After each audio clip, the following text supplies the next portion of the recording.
Buenas tardes y gracias por acompañarnos en este acto. Me pide mi amigo Alberto que le presente y le voy a presentar, claro. No me queda otra.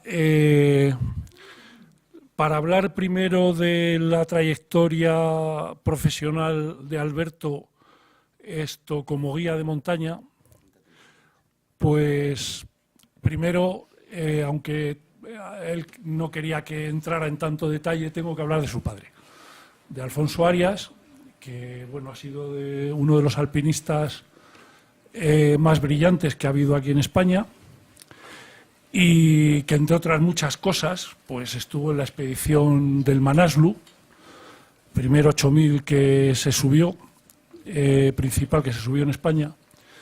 Pero el caso es que el padre de Alberto, Alfonso Arias, fue la primera persona que montó una agencia de trekking en España que se llamaba Intrek, año 82.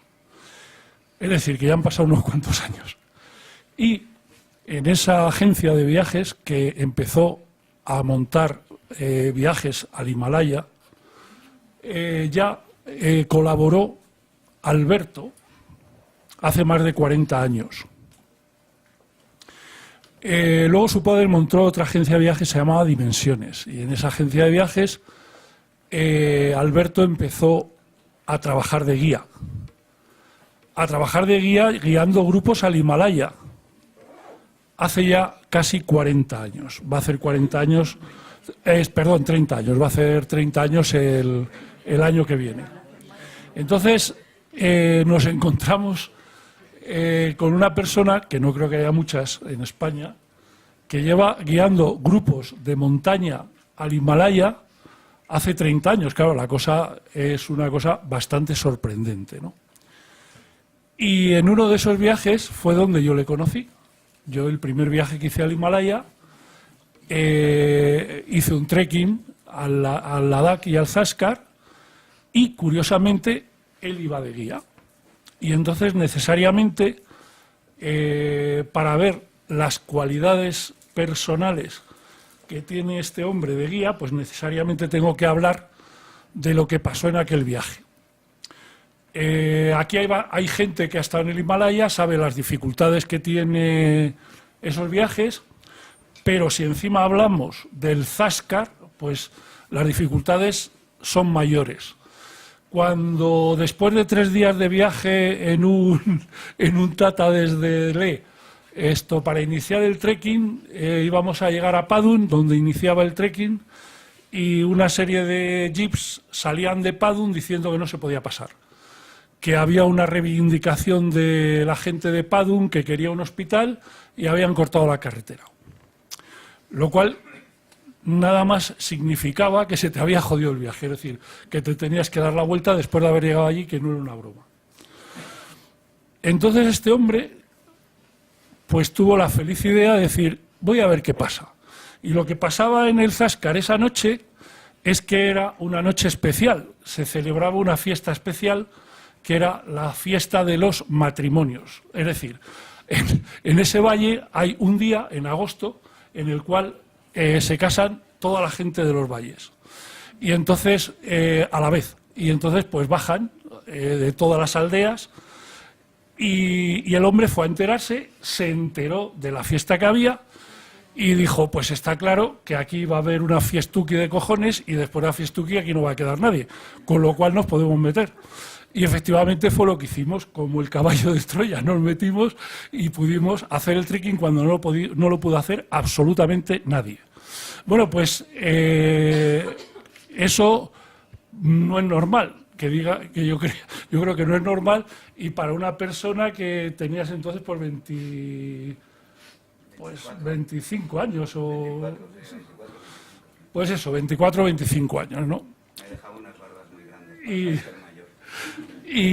Y pudimos hacer ese trekking y lo pudimos concluir. Entonces, bueno, luego yo en aquella época era el primer trekking que hacía en el Himalaya y bueno, pensaba, no, este chico es listo, pero no, luego cuando he hecho más he visto que este chico no era listo, este chico era muy listo, porque a nadie se le ocurre una cosa de ese estilo y llevarla a la práctica y realizarla sin ningún problema. Es decir, nosotros pasamos el control de policía, o sea, no cometimos ninguna irregularidad, simplemente que la gente que había hecho, digamos, ese corte en la carretera, pues se había ido de fiesta, nosotros pudimos pasar, la policía nos controló nuestros permisos de trekking, es decir, que no hicimos nada irregular, simplemente esperamos a que diera las 4 de la mañana y a las 4 de la mañana nos colamos para allá.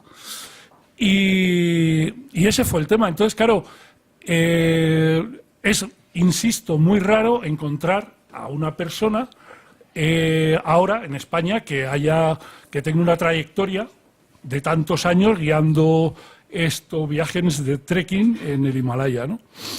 Luego, nosotros nos volvimos a encontrar en Marruecos, no, bueno, al Himalaya nos encontramos otra vez en el trekking de los Annapurnas, y donde nos volvimos a encontrar con él como guía fue en los viajes a Marruecos. Y bueno, pues es que él inició una etapa de viajes en Marruecos que aquí en España no se le habían ocurrido a nadie. Curiosamente, el primer viaje que hice fue otro viaje. Yo no quería ir a Marruecos, siempre lo digo, no quería ir a la montaña de Marruecos, no les veía interés. Y no solamente no le veía interés, que ahora he hecho un libro de las montañas de Marruecos, ¿no? Entonces él me lió, no, tienes que venir, y vamos al Rif. El Rif, joder, qué tontería, ¿no?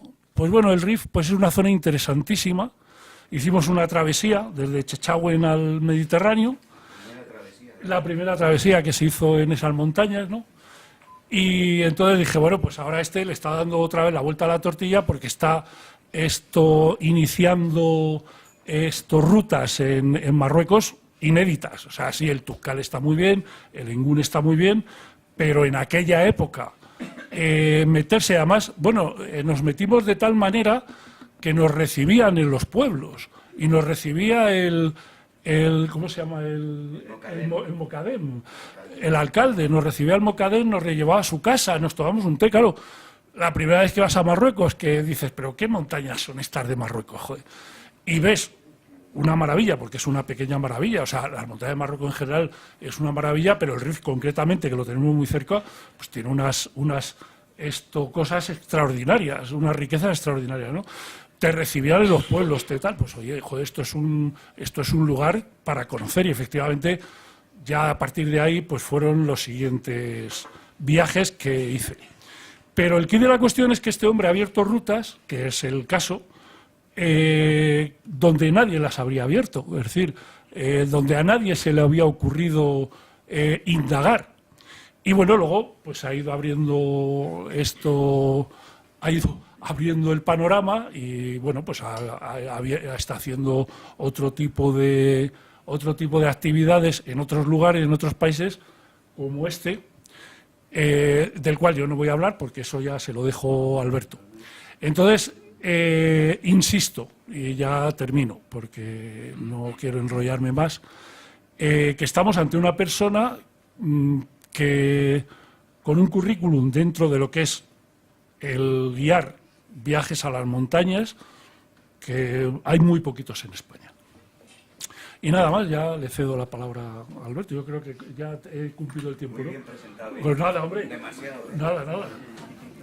Muchísimas gracias. Nada, hombre.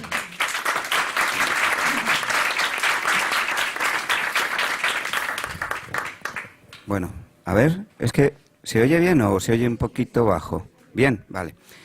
Entonces, le agradezco mucho a Víctor. Es un caso bueno, pues como soy profesional y organizo estos viajes, ya lo he dicho él, desde hace 30 años. De hecho, estoy en el año entre el 29 y el 30.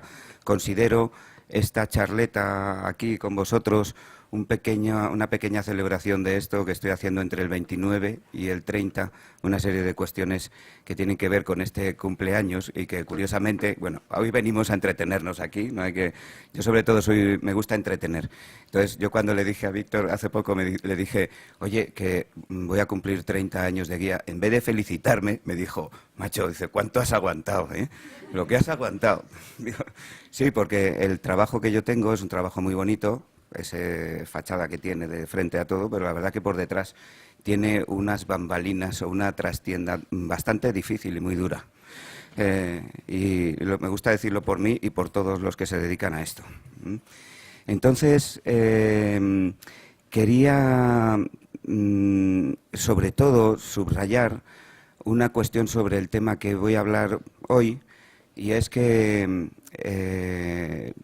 les puse a Gonzalo, que me da mucha pena que no haya podido venir hoy, la posibilidad de hablar de este viaje porque me encajaba muchísimo en lo que es este ciclo sobre Conoce la montaña, que me gusta mucho y le tengo una simpatía muy especial a este ciclo por el tema de que quizá ya hay más encuentros en los que se trata mucho el alpinismo, la conquista, y en este caso pues quizá él conoce la montaña dentro de esta sala, a la que agradezco muchísimo esta oportunidad en ámbito cultural, estos dos nombres, pues habla un poquito de hablar de otras cuestiones de la montaña.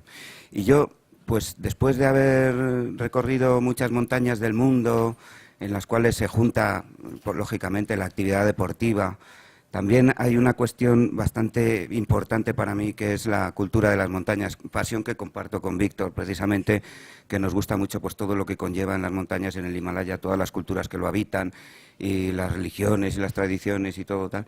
Y entonces, de repente, pues dije, pues esta especie de, le llamo Overland magnífico, que es un viaje de montañas, pero que no es simplemente, y mucho menos, no es para nada en absoluto deportivo, sino que para mí cumple unas condiciones absolutamente únicas en todo lo que nos ofrecen las montañas del mundo, que es una combinación de montañas bonitas, yo diría en algunos casos espectaculares, ¿no?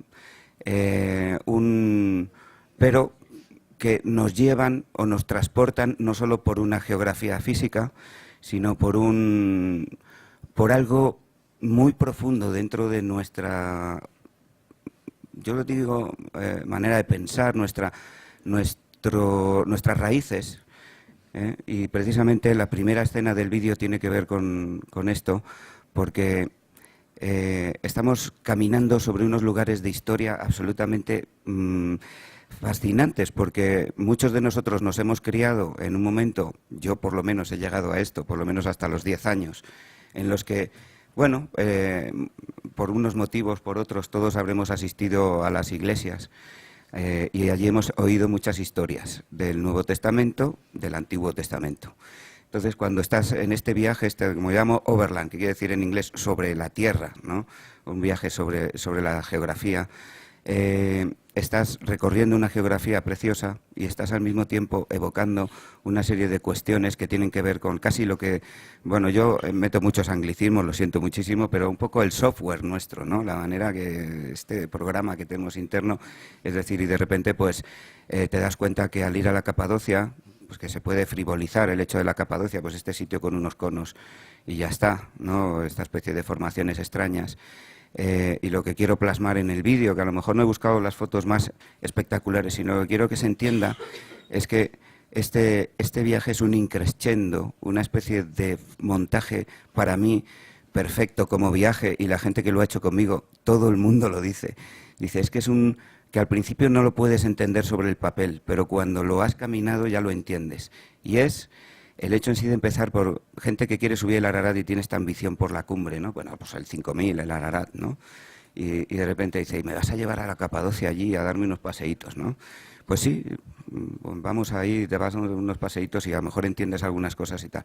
Y luego dice, y bueno, pues el Taurus es otra montaña que quizá podría no tener el interés de ir desde aquí hasta el Taurus solo para ir al Taurus, pero indudablemente es un paso intermedio al Ararat que vale para dos cosas, que es para conocer también una cultura que es simplemente de nómadas, de pastores, pero de gente muy montañesa, y luego unos paisajes muy agrestes, muy espectaculares.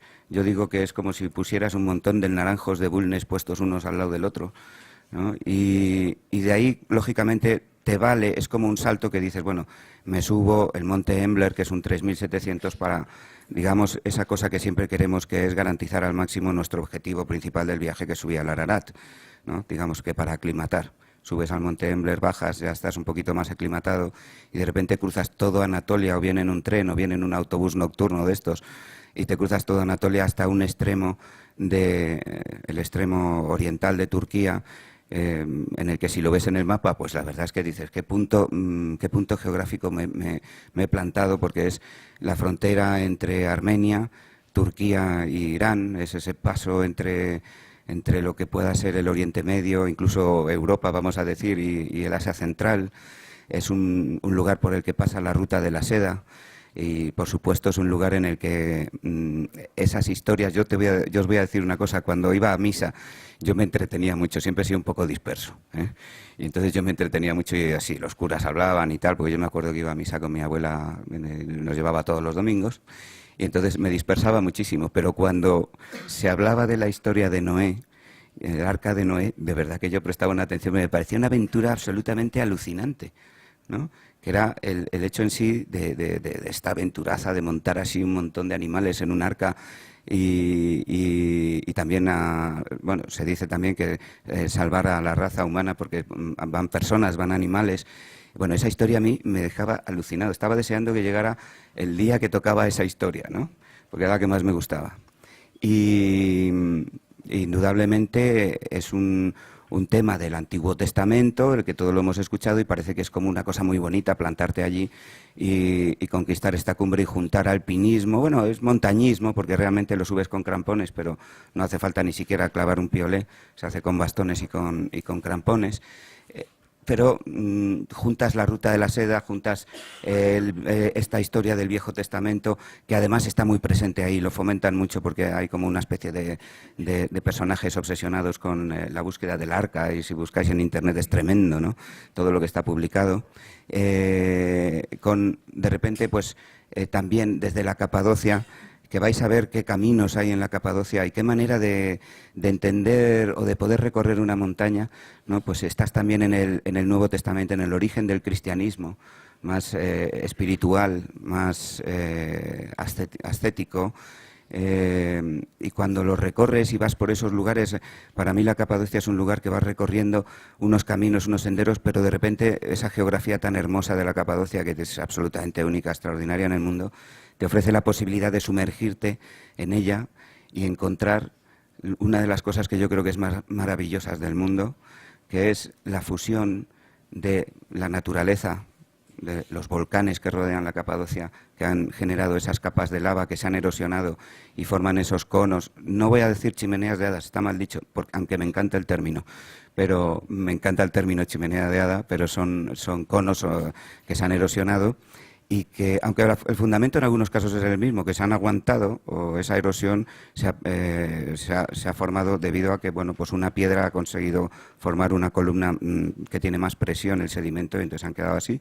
Y entonces de repente te sumerges en ellas y te das cuenta que es la fusión de la naturaleza, primero, de la supervivencia del hombre excavando todos esos lugares para poder habitar dentro, y al mismo tiempo también para refugiarse de persecuciones, para poder llevar una espiritualidad en la que creían el inicio del cristianismo, es decir, unas sociedades monásticas que se juntan en todos esos valles, y tú vas andando por unos sitios preciosos y te vas metiendo por todos esos recovecos, descubriendo todos los secretos de las basílicas, lo que son las pinturas, que las hay iconoclastas, es decir, cuando no se permitía la representación de personas. Y entonces pues están como con iconos representados los santos, y luego sin embargo ya sí se da el salto a lo que es la representación en la pintura bizantina maravillosa, y entonces de repente yo creo que es una especie de síndrome de Stendhal, como se dice, absoluto, constante. Para mí por lo menos lo ha sido desde que todas las veces que he visitado este lugar. Hace muchos años, yo precisamente ahora en agosto hará 20 años que hice mi primer viaje a esta zona, y la gente me decía, pues estás loco porque Turquía es muy grande y tal, solo vas a ir a caminar a la Capadocia. Yo tenía un amigo ahí que, bueno, y lo sigo teniendo, que se llama Walking Mehmet, que era un loco visionario de todo esto y un tío simpaticísimo, que aparece en algunas de las fotos que vais a ver. Y entonces con él recorrí todos los rincones de la Capadocia y las basílicas y los sitios y tal. Y entonces yo dije, bueno, cuando fui con mi primer grupo me dijeron, no estás nada loco, este es un sitio para venir exclusivamente, claramente. Hace muchos años todo esto era una locura, ahora mismo Capadocia es un sitio un destino number one de ir a caminarlo, ¿no? Hace 20 años no era así, prácticamente no iba nadie, eran unos locos que se introducían por allí, ¿no? Entonces, después de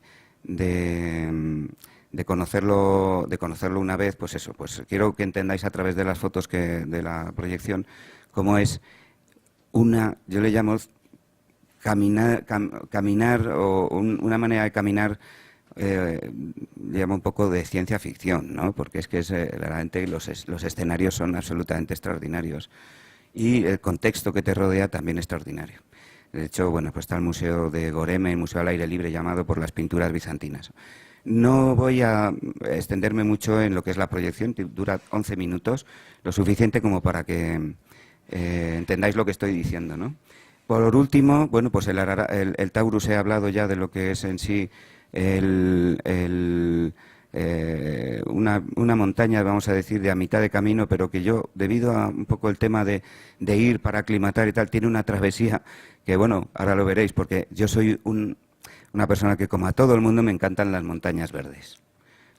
Todo el mundo le gustan las montañas verdes, pero yo no sé qué me pasa en la vida, que tengo una debilidad absoluta por las montañas agrestes, áridas, que yo le llamo de la geología desnuda, es decir, que se muestran tal como son las montañas sin ninguna capa de vegetación, y así como el Atlas, el Tíbet o el Taurus, pues son montañas que me parecen que te subliman absolutamente de estas sensaciones, de estos espacios absolutamente agrestes y salvajes de este tipo. El Taurus no está desnudo precisamente quizá por la sequedad o por el tal, porque tiene mucha nieve en invierno, ¿no? Tiene mucha precipitación. Entonces, por último, y antes de poner el vídeo, sí exponer esto que digo, de que el Ararat para mí, como un objetivo, es una montaña que lo tiene absolutamente todo lo que le puedes pedir a una montaña. Es decir, tiene una cota de 5.000, ha tenido suerte de no quedarse a 4.900, ¿no? Que si no, no tendría esa misma fama, sino que pasa esa cota de 5.000 que siempre nos llama tanto la atención de ir a subir un 5.000 que se puede subir fácil y tal. Tiene un campamento 1, tiene un campamento 2, a veces incluso tienes que subir del 1 al 2, si no has hecho el Embler antes para aclimatar un poquito, bajar, también se hace esa técnica. Y luego arriba tiene un glaciar. Tiene un glaciar y por lo tanto tienes que subir ya con un poquito con tus crampones, con tu ambiente alpino. Me gustaría destacar muchísimo, por si alguien no lo sabe, que el Ararat es un volcán. El Ararat, por ejemplo, la Capadocia me vino un poco por las imágenes que yo había visto de tal. El Taurus apareció debido a la Capadocia y para mí, en mi panorama vital, el Ararat apareció en mi panorama porque había unos, bueno, como dice Víctor, he tenido la suerte inmensa desde muy joven pues ir a Oriente muchas veces, ya no solo para ir al Himalaya también he sido guía de Pakistán, que eso también lo pueden decir pocos, lo de guía de Pakistán, que ya me gustará algún día que se pueda volver por allí, sino también a Nepal o también a la India, he guiado mucho por la India, pero la primera vez que yo, sobrevolando, haciendo este vuelo, que me parece uno de los vuelos más bonitos del mundo, ir desde Europa hasta de cualquier punto europeo, por ejemplo Londres, Delhi o a Katmandú o donde sea, de repente yo vi una especie de monstruo que con una personalidad destacando sobre el paisaje de una manera tan espectacular desde la ventanilla del avión, que es el Ararat, que es que me quedé escandalizado y entonces apareció en mi panorama y os aseguro que cada vez que voy a Oriente yo me cojo ventanilla de la izquierda, intento no estar dormido cuando se pasa por ahí, porque si alguna vez vais no dejéis de verlo porque es un espectáculo cómo preside el paisaje de esa montaña antes de que llegues al Pamir y llegues a otras montañas más para allá, es absolutamente magnífico. Entonces yo creo que después de esto podemos ver la peliculilla que hemos montado, ¿vale? Para que entendáis un poco qué manera es esta de caminar por la Capadocia, y luego el Taurus, que espero que os guste muchísimo, y luego pues la conquista del Ararat. No hay muchas fotos de cada cosa porque no me gusta ser cansino con las proyecciones, así que lo bueno breve es, ¿no? Y para terminar veréis que aquí hay un mapa, dice que hace España y tal, aquí no sé cuántos. Bueno, es que es la cuestión de... la proyección empieza con un vuelo desde España hasta Turquía, porque bueno, aquí estuvimos Víctor y yo el año pasado hablando de las montañas de Marruecos que están al sur a nuestro sur, al sur del Mediterráneo o al Atlántico, dependiendo de, pues está el estrecho. Y sin embargo, pues me llama mucho la atención esa vecindad, digamos, especular con Turquía al otro lado, que también es una península y que ha sido lo que nos puede un poco unir, es ser dos puntos de cruce de civilizaciones importantísimo, en el cual muchas culturas han estado asentadas, muchas culturas han pasado por allí, muchos imperios han nacido y han muerto, y me gusta este vuelo como de una punta de una península que está en el Mediterráneo a la otra punta del Mediterráneo, que es otra península, como nuestros vecinos del este. Cuando el año pasado estábamos tratando de nuestros vecinos del sur, parece que siempre me gusta mucho tratar bien esas vecindades. Así que vamos a ver el vídeo y luego, si queréis, pues comentamos alguna cosilla más.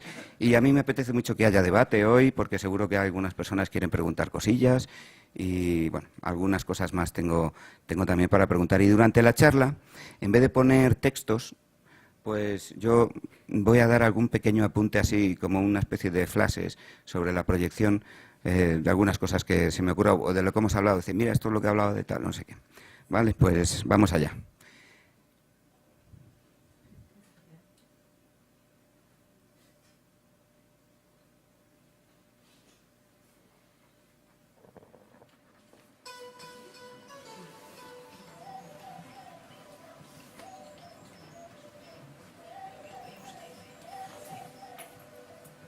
¿Se oye bien o bajito? Cuidado, sube un poco.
Mira cómo imitan, luego hablamos de la arquitectura del vacío. Es decir, todo esto está excavado, una arquitectura que imita las arquitecturas romanas, de los excavados con sus capiteles, con sus cúpulas, no hace absolutamente ninguna falta, es una cuestión ornamental. No sé si oye casi. Con la música, pues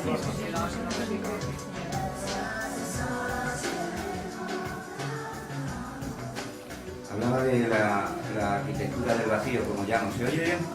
Sí, perfecto. La arquitectura del vacío, es decir, es una arquitectura en la que está excavada y va imitando absolutamente los capiteles, arcos, cúpulas, todo tipo de elementos frisos.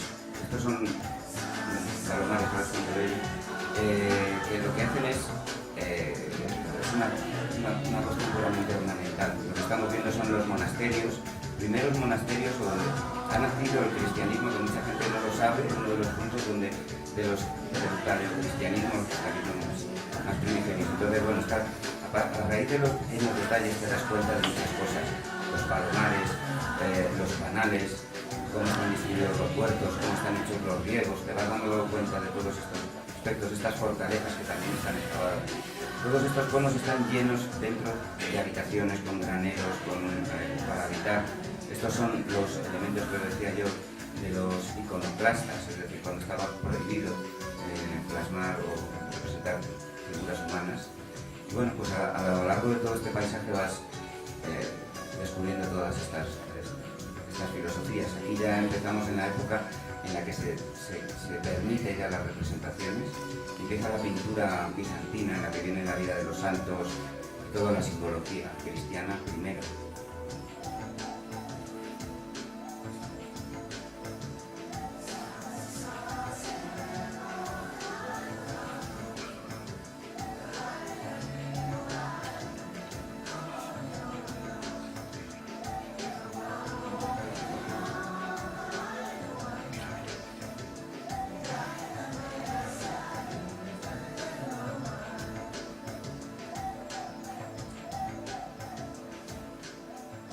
aquí estamos viendo varios valles. Hemos visto Kizilpukur, que es el Valle Rojo, también quiere decir eso en turco. Hemos visto Akbadi, que es el Valle Blanco, y aquí estamos viendo los monasterios del Valle de Ilzara. Fijaros cómo es la manera de visitar estos lugares tan bonitos caminando, que te tienes que trepar y para meterte por todos los lugares. Francamente especial la exploración de estos lugares.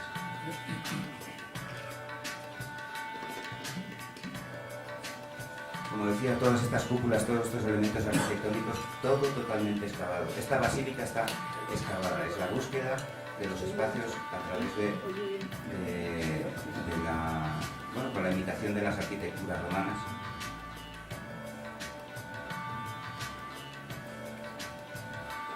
Esto es un adorno muy bonito, es único en Capadocia, de una cocina. Bueno, aquí tengo unas fotos que son también para nombrar, aunque no es la zona donde se camina, que son las ciudades subterráneas de Binicullu y Kizilpukur, que son ciudades subterráneas, sabes, que tienen 8 pisos de altura. Ahora han encontrado una, se calcula que habitaban unas 20.000 personas. Está toda la Capadocia está horadada con una arquitectura del vacío, de búsqueda de la arquitectura del vacío, como le llaman el Valle Blanco.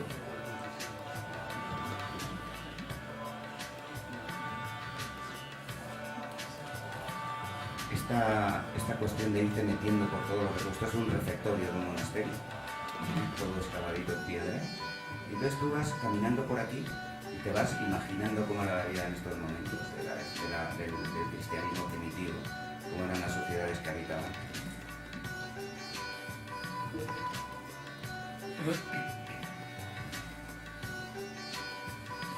Y la apoteosis de las torres, claro, lógicamente es que es una sorpresa absolutamente.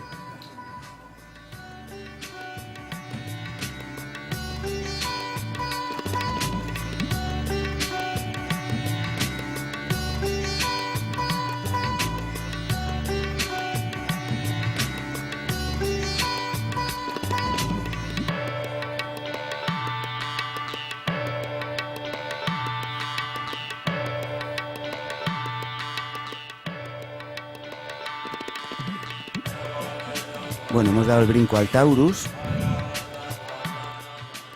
Como veis, unas montañas muy áridas. Como digo, yo tengo una debilidad especial por estas montañas. Aquí estás muy alto siempre, estás por encima, estás casi rozando los 3.000 metros siempre. Las cumbres tienen pues también 3.700, rozan los 4.000 metros.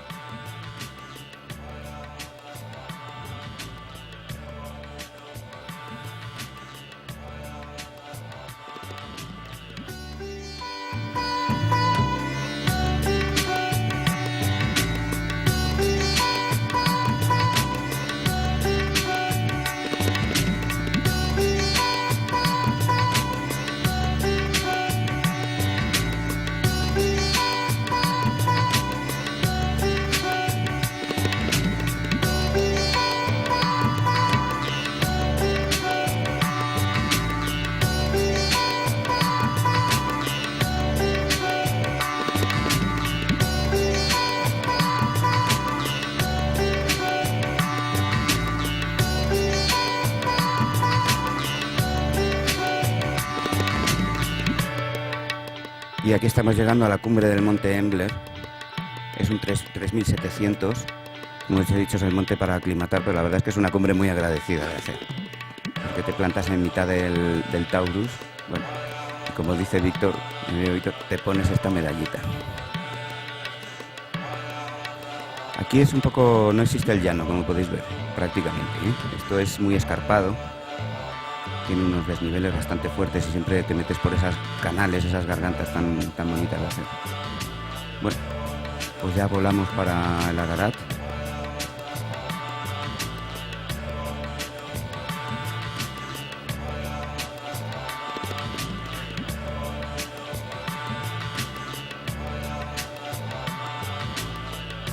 Aquí se ve muy bien toda la ruta de subidas, este perfil, con su cumbre. Como os he dicho, es un sitio maravilloso porque Doğu Beyazıt, que es la ciudad grande que está justo al pie del Ararat, pues es una ciudad de la ruta de la seda y con sus interesantísimos vestigios. Y tengo que decir sobre la gente de Dogu Beyazid, que bueno, en turco se dice Dobet, pero hasta que te lo aprendes, se escribe Dogu Beyazid, pues yo he sentido un cariño siempre, una acogida siempre por los que viajamos allí. Además es una ciudad tan sencillita, eso es que te da gusto porque no tiene muy poco turismo, y entonces tiene esa cosa de la bondad de la gente increíble. Estos son los nómadas que están al pie del Ararat. El Ararat para mí tiene una cuestión que tiene un saborcillo expedicionario con estas caravanas de caballos que acarrean las cosas y los campamentos. Este es el campamento 1, que como veis todas las tiendas están torcidas, porque el campamento 1 todavía está en un sitio bueno, ¿no? Este es el Ararat, el pequeño Ararat, que está también ahí, forma una cadena de montañas, no solo está el Ararat. Hay gente que lo sube también para aclimatar a veces. Esta foto la pongo, que no es ninguna belleza, pero es para que te enteres lo que es. Es todo así, ¿eh? Aquí está el campamento 2, el campo de altura, que está todas las tiendas torcidas. Es un campamento imposible porque se han hecho los huecos entre esta lava dificilísima para dormir, y la verdad es que, no sé, o te arregla o te estropea la espalda. Aquí estamos saliendo, bueno, se sale por la noche, es una montaña, como digo, lo tiene absolutamente todo, porque tiene, como digo, la leyenda, tiene esta cosa de los 2 campamentos, tiene el aspecto expedicionario, un poquito ese que te da de las caravanas, de los arrieros que llevan y suben las cosas, tal, y por supuesto ya la subida al glaciar. Y para mí, ahora vais a ver para mí la apoteosis de la subida al Ararat por todo lo que conlleva de leyenda que nos aporta esta montaña. Es cuando amanece, estás subiendo, pues aparece una cosa increíble, que es la proyección de la sombra del Ararat sobre los llanos, que es como si diciendo, bueno, a ver, esto es como bíblico, ¿no?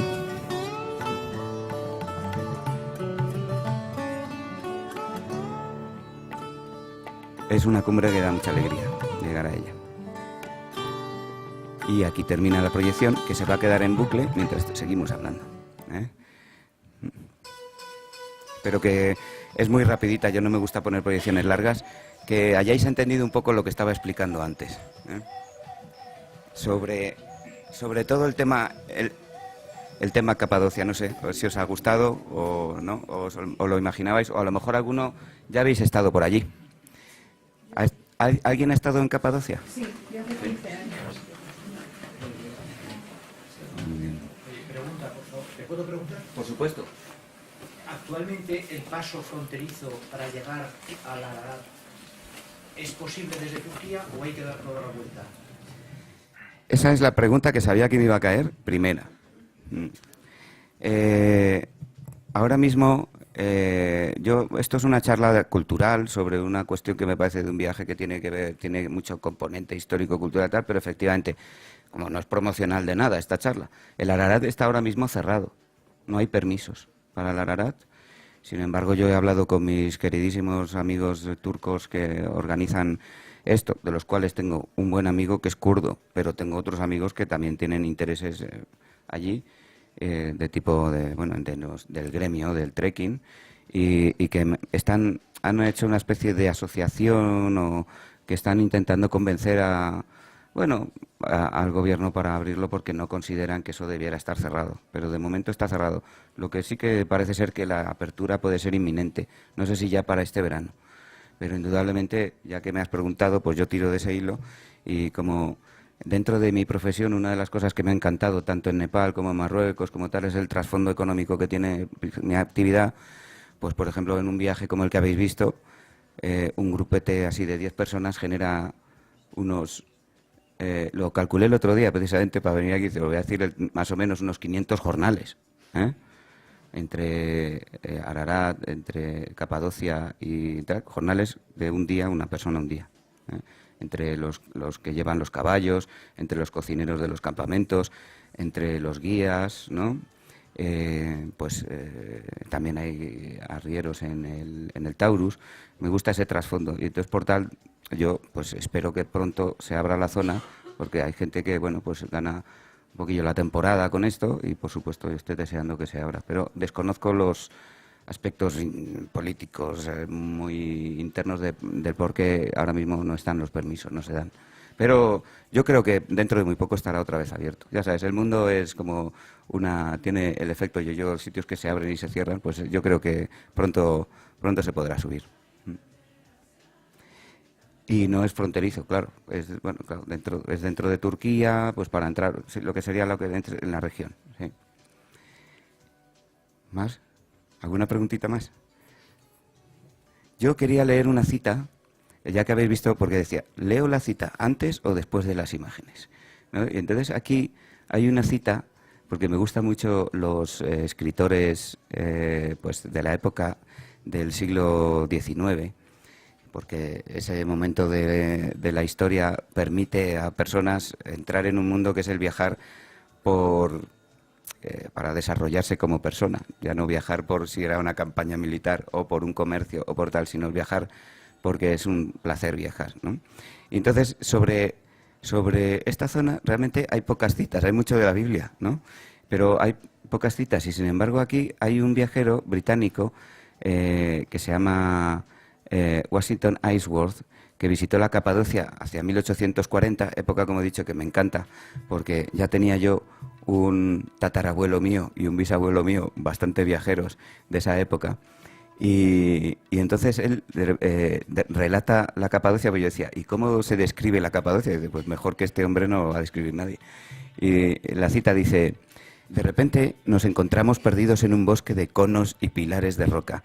Este paisaje singular aún asombra a quienes visitan en la actualidad dicha región de Turquía. En los valles se agrupan, como muchos centinelas, extrañas estatuas de roca. Algunos parecen chimeneas gigantes que alcanzan los 30 metros o más de altura. Otras se asemejan a enormes conos de helado, obeliscos y hongos. El sol ilumina hermosamente dichas estatuas con diferentes colores en el transcurso del día. Al amanecer, rosa pálido. Al mediodía, marfil blanquecino. Y durante la puesta de sol adquieren un tono ocre dorado. Y formula dos preguntas. Dice: ¿cómo se formó este bosque de conos y pilares de roca? ¿Y por qué construyeron allí sus hogares los habitantes de la región? Estaba claro que él todavía no conocía que allí se había generado esta especie de paleocristianismo. No solo eso, sino que también está la cultura de los hititas, que es muy anterior, una cultura muy antigua, que es precisamente la que forma también estas ciudades subterráneas. Pero como no forman parte de lo que son las visitas de montaña o de que tiene que ver con el conoce la montaña, pues las nombro de paso, las ciudades subterráneas. Bueno, pues a ver un momentito. Ya hemos hablado de la fusión, de las culturas, de las funcionalidades que hemos visto en el vídeo sobre esta cosa tan bonita que vas imaginándote para qué era todo, que eran los palomares, la Capadocia. Y la atmósfera de caminar, ¿no?, por estos lugares. Y yo la verdad es que estaría deseando, porque como nosotros tenemos una horita para esto, realmente yo lo que me gustaría es, estoy seguro que hay gente que tiene por ahí preguntas. A mí me gustaría que hubiera un poquito de debate. ¿Qué antigüedad tiene? ¿El qué? La Capadocia. Vale, todo lo que es la Capadocia se empieza a habitar en el siglo III, siglo IV, perdón. El siglo IV, por los cristianos, los primeros cristianos. Sin embargo, los hititas están desde varios milenios antes de Cristo. Entonces, pues es muy antiguo. Entonces hay un montón de procesos distintos por los cuales los hititas sobre todo habitan las ciudades subterráneas para defenderse de las invasiones, porque desaparecían absolutamente. Tenían hasta unos sistemas para hacer que el humo de las chimeneas de las cocinas dentro de esas ciudades subterráneas no se viera desde fuera. Están absolutamente ocultos, ¿no? Y luego los cristianos empiezan a habitarlo desde el siglo III, tercero, cuarto, para formar monasterios, y son los que principalmente excavan todos estos monasterios que hemos visto. Pero la Capadocia se ha habitado hasta, bueno, de hecho todavía vive gente en las cuevas, algunas personas, ¿no? Pero así en plan habitarse, ha estado habitado hasta hace muy poco tiempo, hasta hace 30 o 40 años. Pero eso es hace 2 días. ¿Cuándo se hizo la Capadocia? Ah, ¿te refieres? Geológicamente, pues las erupciones de los volcanes que están alrededor, que son sobre todo el Hassan Dagi, que es el volcán principal, y habéis visto una foto también de otro volcán nevado que he puesto, así que estaba totalmente nevado, que es el Ercille. Pues no te puedo decir exactamente la época de la erupción. Sí, la verdad es que ahora eso me has pillado. Sí. Y no me lo quiero inventar. Sí. Perdona, ¿y la economía? ¿Cómo esa gente que vive ahí, terreno tan árido, de qué vivían? Sí, Anatolia es una meseta, es otro de los paralelismos que puede tener la península de Turquía con la ibérica, en el sentido de que es una meseta interna a bastante altitud y tiene un clima, pues vamos a decir, muy parecido al castellano, con inviernos secos y con veranos pues, calurosos. Y entonces, pues igual que pasa ahí, pues la vida se desarrolla en los valles, ¿no? Los valles son los que te permiten esto.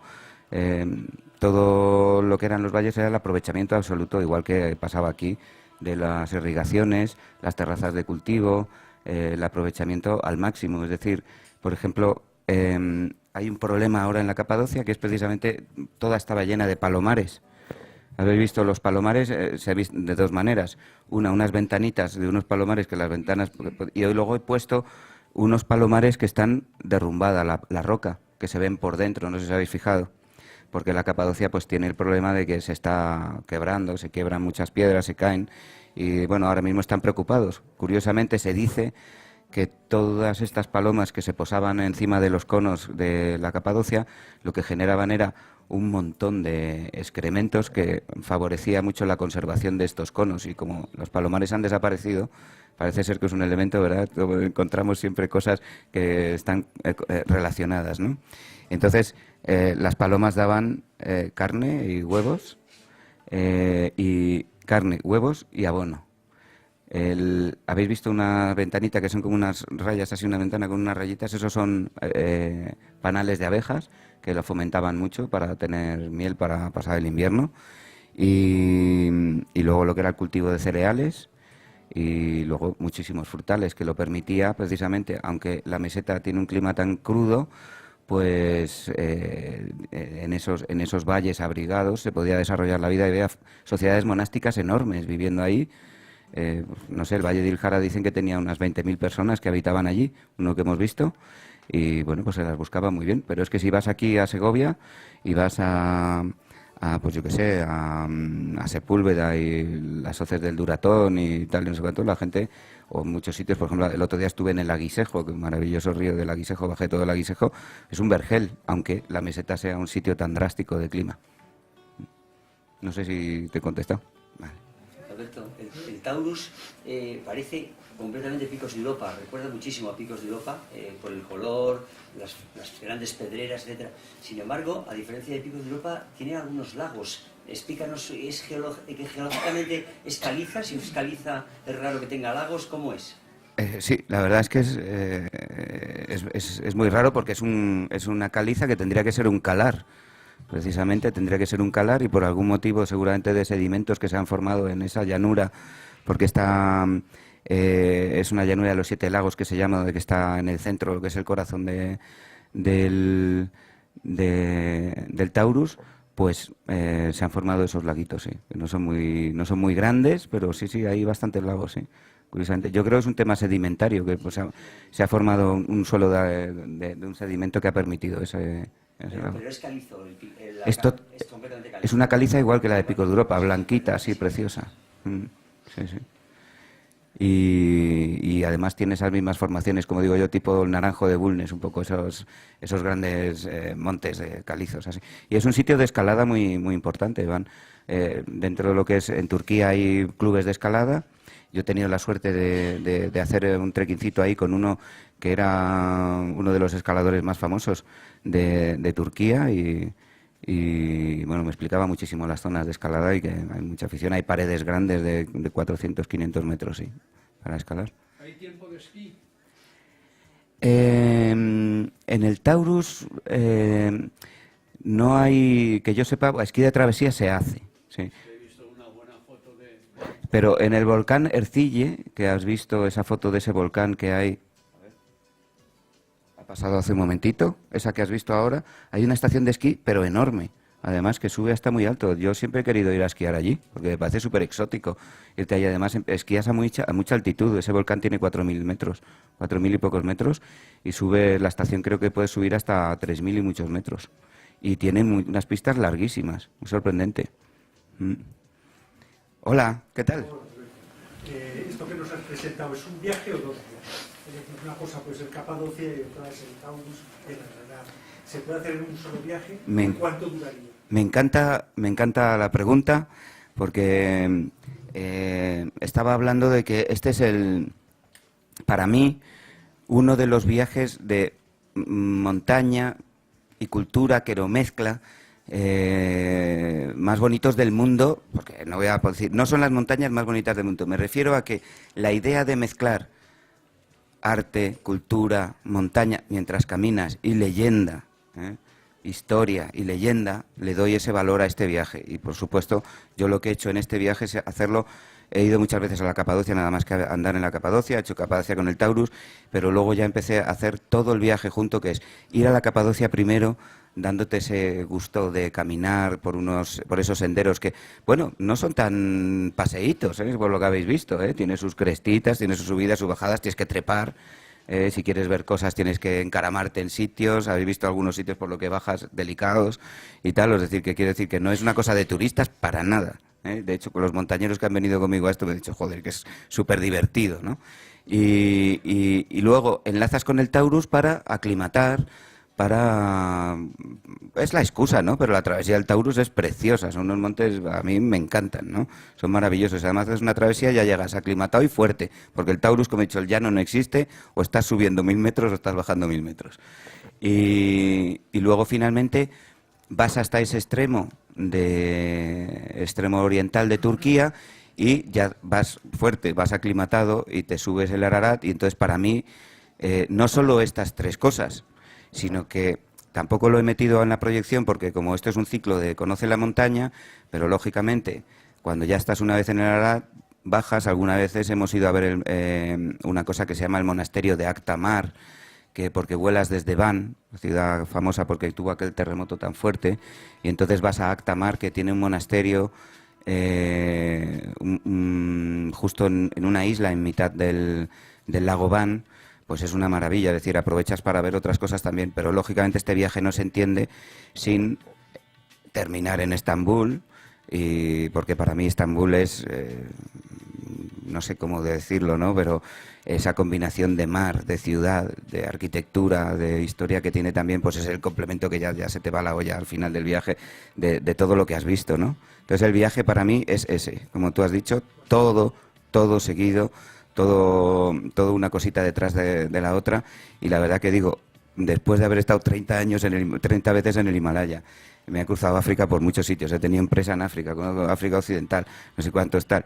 Bueno, tengo algunos, porque estamos hablando de esto, parece que soy oportunista, pero si precisamente le propuse a Gonzalo hablar de este viaje es porque yo lo pienso así, y con todas las personas que han venido a este viaje, todo el mundo se acuerda muchísimo del viaje porque es una especie de epopeya preciosa que va en un increscendo absoluto, y que terminas en Estambul, y bueno, pues es para mí uno de los grandísimos viajes que se puede hacer que nos ofrece nuestro querido planeta Tierra.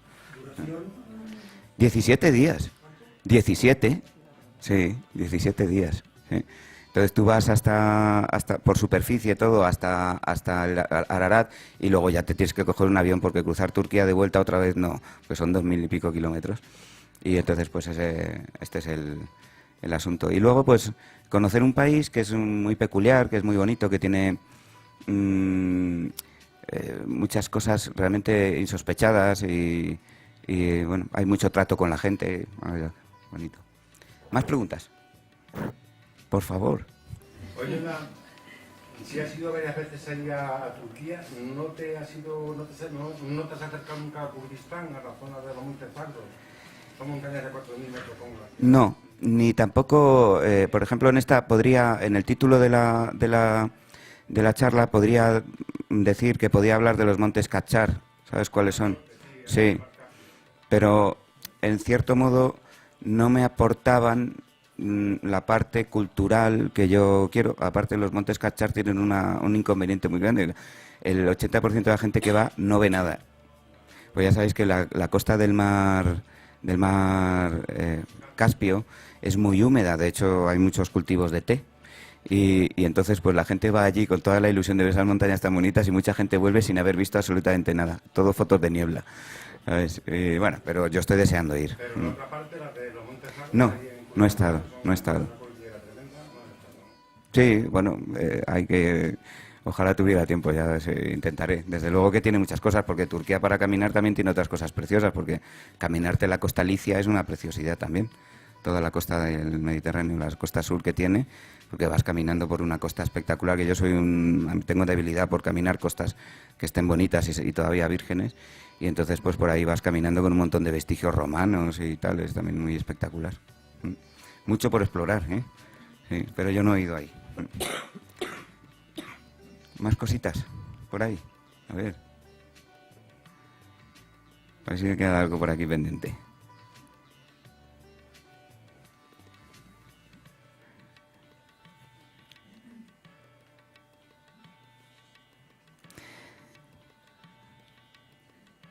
Yo no sé, ¿está por ahí Milagros?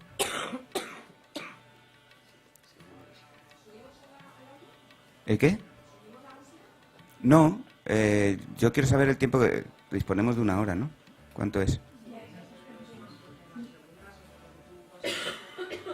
Vale, a mí me gustaría que haya debate, que me preguntéis cosas, o me hago yo las preguntas. No, Sí. quiero comentar algunas cosas que has comentado. Sí. Coincido completamente y además es algo que comentamos. Yo soy geógrafo, como sabes, Alberto, y en la universidad, cuando explicamos el mundo y tal, ese paralelismo entre la península ibérica y la península turca o anatolia, ¿no? ¿Ah, sí? Es que es muy verdad. Es que además, como hasta que hay un paralelismo no solo en la geografía, sino en la cultura.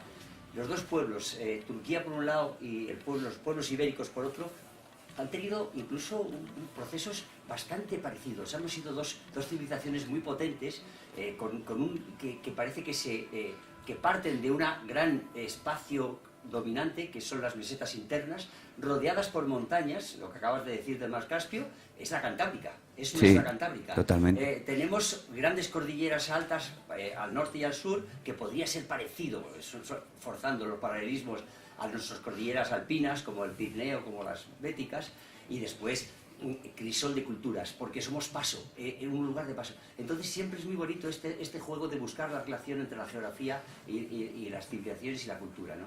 Y es muy bonito hablar de esas dos grandes penínsulas mediterráneas situadas en los dos extremos, ¿no? Pues que me encantaría ser geógrafo. De hecho, yo siempre he dicho que soy autónomo y no me da tiempo a estudiar, pero siempre he dicho, me encantaría morir geógrafo, ¿eh?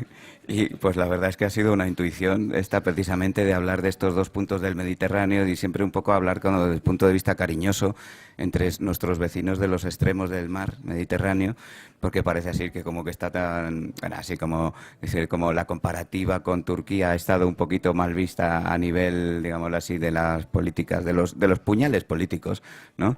Sin embargo, me encanta este paralelismo y pienso que las culturas que han, sufrido y se han beneficiado de todo este cruce de caminos y de culturas y de tradiciones, porque claro, pues es maravilloso. Ahí lo digo yo que, por ejemplo, nosotros, fíjate que tenemos en nuestra península ibérica, somos puente también con América.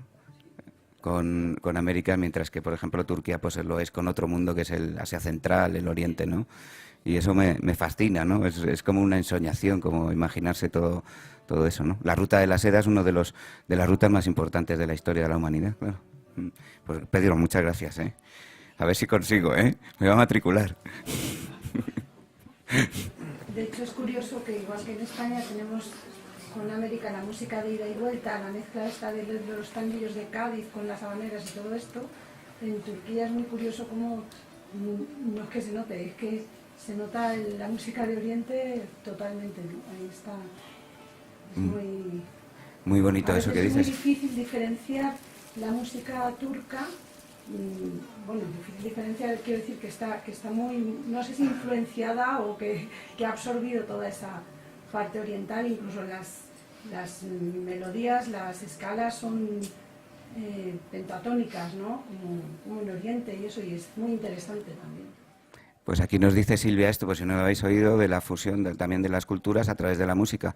Yo soy un loco de la música. Precisamente una de las cosas bonitas que tiene este viaje es que en Goreme hay mucha música en vivo, la capital de la Capadocia. Vas así a una cuevita, un bar de estos que es una... ¿Cómo va a ser un bar allí de los que hay que ir? Pues una cueva excavada, ¿no? Y entonces vas allí y tal, y pues hay siempre uno tocando alguno de los instrumentos típicos de allí.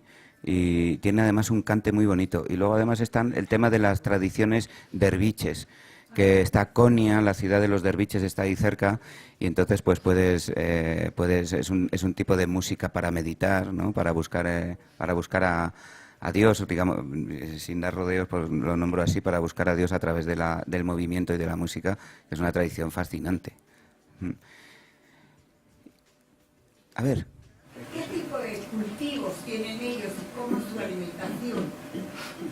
Pues, hombre, dentro de lo que es Turquía es muy variado, pero Turquía tiene una gastronomía muy rica, muy rica. Sí, pues hay muchas maneras de cultivar las verduras con muchas especias, porque como están en la ruta de la seda, lo especian bastante. Toman los sarma, estos que es muy típicos, que son el arroz envuelto en hoja de parra, es muy típico. Luego también lo que es ya sabéis, ¿no? El kebab, pues ya sabéis dónde es, ¿no? El kebab es turco, con lo cual lo hacen de miles de maneras. Y hay una cosa que me sorprende muchísimo, que me sorprendió muchísimo cuando fui ahí, que fue la afición por la pizza. La pizza es tan turca como es italiana. Las pizzas de Turquía son absolutamente extraordinarias. Y luego, pues, muchos tipos pues también de sopas en invierno, tal, guisos, pero bueno, que tiene una alimentación, se puede decir, bastante mediterránea. No nos es nada extraña en absoluto. Y la foto esa de una mesa con un buffet, que es lo que es de desayunar. Bueno, esa la he puesto, que soy un poco, pero yo estaba pensando en ponerla o no, pero bueno, para que se vea un poquito cómo es un campamento de allí, si a alguien le interesaba. Porque los campamentos de allí no son campamentos como en otros trekkings que se transportan en animales, los desmontan y los vuelven a montar al día siguiente, es como a mí me gustan mucho los trekkings, sino que allí las empresitas montan un campamento permanente todo el verano. Y hay un señor que trabaja allí, o dos, ¿no? Y entonces pues es un poco el buffet del desayuno que has podido ver. Bueno, ahí hay mucho pepino, se toma mucho crudo, mucha verdura cruda, eso sí que toman mucho, les gusta mucho, como habéis visto en los buffets esos, yogur también, lo combinan mucho con yogur. Sí. Y entonces esos campamentos están ahí, el campamento 1 del Ararat lo tienen así montado, y luego lo que es una pelea es el campo 2, porque habéis visto cómo están las tiendas, no hay sitio, está la lava esa grandísima, es casi imposible tener un sitio para las tiendas. Y bueno, pues es un campamento, como te digo, aunque seamos trekkers los que subimos ahí, tiene un saborcillo ahí como que parece que estás haciendo algo, que digo yo. ¿La bicicleta está chunga? ¿La bicicleta para subir el Ararat? No, andar por allí. No, está chungo. Tengo que decir que de los años que llevo conociendo Turquía, ahora está más tranquilito, porque Turquía tenía un tráfico infernal, como pasaba en algunos países, incluso aquí en España, y se han moderado mucho, con lo cual ahora mismo poder recorrer Turquía en bicicleta lo veo muy, muy posible, muy factible. Sí. Encima hay muchas carreteras, son cómodas, son llanas, hay muchos sitios por donde meterte llano, y yo he visto muchísimos los cicloturistas, ya sabes, estos que van, que se les ve que llevan ya meses por ahí, ¿no? Sí, sí, es bonito además. ¿El qué? ¿Ha mejorado mucho lo de las carreteras y eso? Sí. Y los pueblos ha mejorado muchísimo. Desde los últimos años ha mejorado muchísimo el país. Yo lo noto muchísimo cada vez que voy. Todo, incluso Estambul también.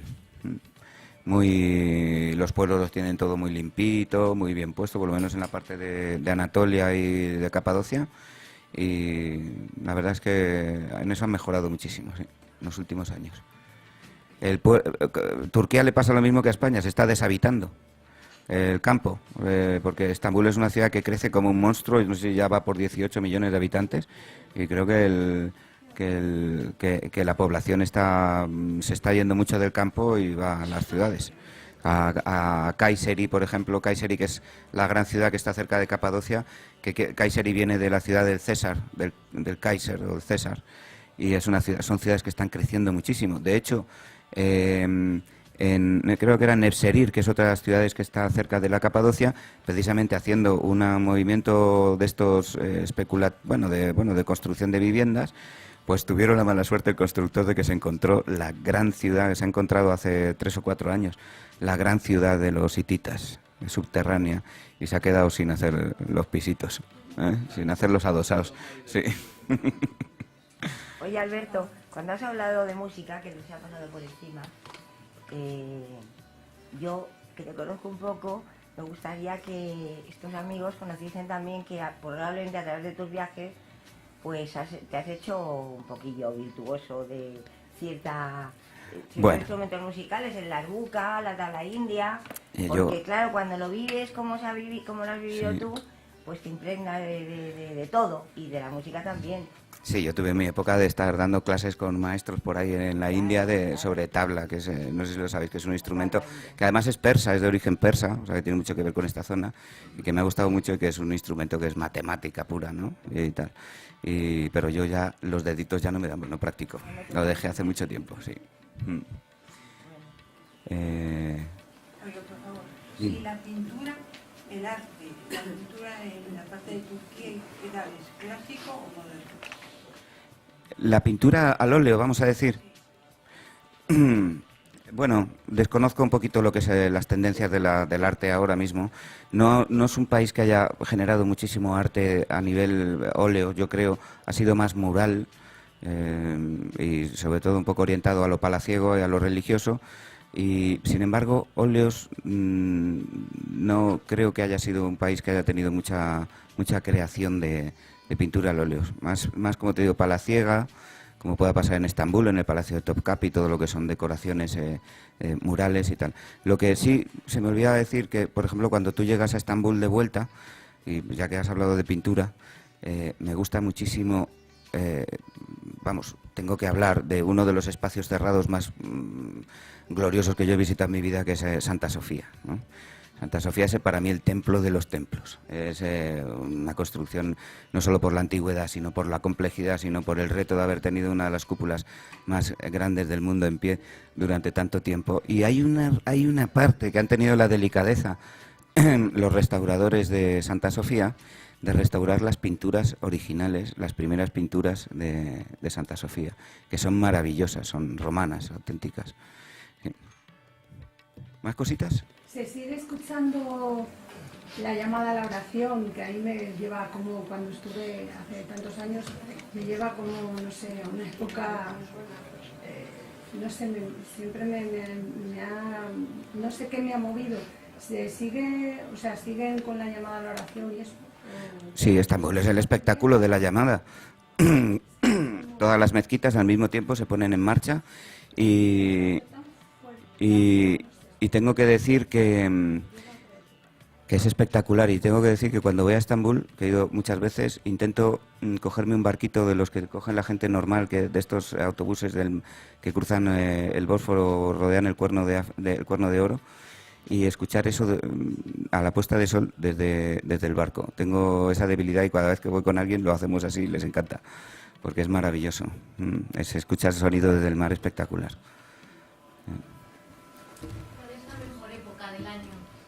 Ah, buenísima pregunta, porque hay destinos del mundo que dicen, no voy a ir ahí porque en verano me aso. Pues este viaje es un viaje que si vas al Ararat, lo mejor es hacerlo en verano. Entonces dices, en Capadocia me aso. Pues no, porque has visto Capadocia, estás todo el rato caminando por unos vallecitos, metiéndote en cuevas, en rincones, tal, no sé cuánto, y que haga calor un poco. Bueno, a veces pasamos calor en el Pirineo también, y no pasa nada, un poquito. Luego el Taurus, nada de calor, está bien, a lo mejor en la zona más baja y tal, pero luego para subir el Ararat es interesante ir en verano. Pero tengo que decir que habéis visto ahí unas fotos que son en invierno. Las primeras fotos que pongo de Ararat son en primavera, una Semana Santa temprana, el mes de marzo, en la cual está nevado, y es un momento precioso para ir. Y sé que Víctor, cuando ha ido, fue en plena Navidad, pero te hizo un frío, es un sitio muy frío. Pero nosotros fuimos en diciembre, fuimos a pasar el fin de año.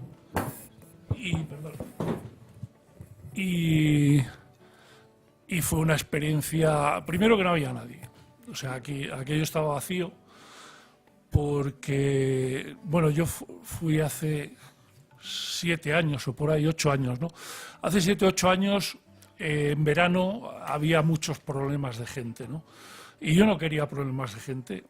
Y fue algo extraordinario, fue una experiencia extraordinaria porque en estas ermitas pues prácticamente no había nadie. Es decir, a lo mejor te veías 1 o 2 y, hombre, a mí me gusta mucho la montaña, me gusta más la nieve y, claro, meterte, además nos pegaron unos nevazos, pero de cojones, ¿eh? Y meterte con 20, 30, 40 centímetros de nieve, a andar por estos sitios que estáis viendo, ¿no? Pues la verdad es que era una cosa espectacular, muy bonita, espectacular. Frío, sí, hacía frío, pero en la montaña de invierno hace frío, o sea que te pones un abrigo y no hay ningún problema, ¿no? Entonces, yo lo recomiendo, iba a decirlo ahora, ¿no? Sí, hombre, pues en primavera, hombre, en invierno no puedes meterte a hacer trekkings de ese estilo porque te complican mucho la vida, ¿no? Pero lo que es la Capadocia, sí, sí. Y luego Estambul, que yo coincido con Alberto, que es una de las ciudades más atractivas del mundo, ¿no? Pues en esa época del año tiene una animación especial, por lo que sea, en fin, turismo, pero no es un turismo de verano, es un turismo distinto, no sé, en fin. A mí me llamó mucho la atención todo el tema, o sea que sí que lo recomiendo, sí. Muchas gracias, Víctor. Pues vamos a ir cerrando, porque ya hemos sobrepasado un poquito el horario de la sala. Y yo lo que quería decir es que mi queridísimo Alex, que es técnico de Darwinians Radio Bike, donde tengo yo mi programa de radio que se llama Caminantes, que sale un par de veces al mes, ha grabado la charla y luego también vamos a hacer un programa de radio sobre este mismo tema. Y bueno, hay algunas personas que querían recibirlo y se han apuntado en esta hojita con su correo electrónico, su nombre de correo electrónico, por si queréis que os lo mandemos, ¿eh? El tema del vídeo de la charla lo queréis compartir con otras personas o queréis ver el vídeo fotográfico que hemos puesto aquí, también estará. Si alguien quiere inscribirse, pues ahí estamos. Yo, personalmente, que para mí es un honor estar en esta sala y que hayáis asistido a escucharnos, pues también quería dar un agradecimiento grande a la sala y a Milagros por alojarnos aquí también y a todos vosotros por venir, ¿eh? Y es un placer muy grande. Muchas gracias por venir, ¿eh?